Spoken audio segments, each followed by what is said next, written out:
Hey Chris, as of today, I have officially been a writer for a week and a half.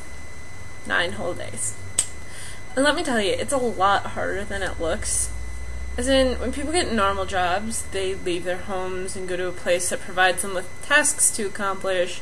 In exchange, they're compensated with paper or electronic currency, which then they use to pay for their basic necessities: food, shelter, and booze. But ever since I started this working from home thing, I've found it rather difficult. I sit at home all day and I'm reminded that I do indeed already have a home. There's a roof over my head and a chair beneath my bum, and I really don't worry about it, since it's already there. I also have food in my fridge and booze in a cabinet under Matt's ungodly old stereo. I think you can see it from here. It's a boombox. Remember boomboxes? Anywho. And motivation in the form of an evil boss is kind of lacking. I find it hard to yell at myself while I'm working because, I don't know, I wasn't really a mean boss when I was a boss for other people, and I just found stuff for my minions, employees, to do. So now I have to make lists for myself and highlight the things I failed to do in red as a reminder of my shortcomings, and as the boss part to yell at the employee part for. But you know how when your boss yells at you, you kind of feel bad, but your coworkers or your partner try and make you feel better by telling you what a bitch your boss is? Not really helpful in my situation. But I do have my copy of Writer's Market, and a filing cabinet that I am slowly yet surely separating my stuff into, and an Elance account, which I'm really excited about trying and seeing if I can actually do corporate stuff from the comforts of my couch.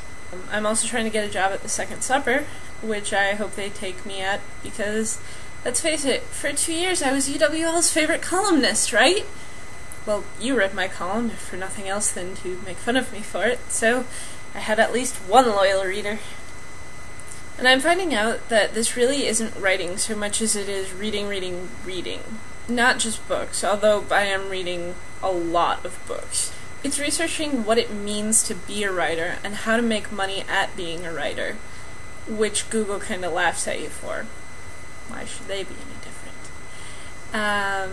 It's also reading things like Cracked.com to see if anything piques my interest, and it's checking up on local news and reading about Hurricane Irene and all those other horrible things that are going on in the world to make sure I'm informed, because I have to try and figure out what kind of writer I want to be. I know I want to be a novelist, but I also want to make money. So yeah, I'm looking into professional writing and business writing and all sorts of crazy stuff. And there's a lot out there, and it's all kind of hard and scary, and no two markets give you the same advice as to how to break into them. So yeah, being a writer, or any type of self-employed person, is kind of hard. Be kind to us poor ones. We know not what we've gotten ourselves into. Alright, Chris. I'll see you on Saturday.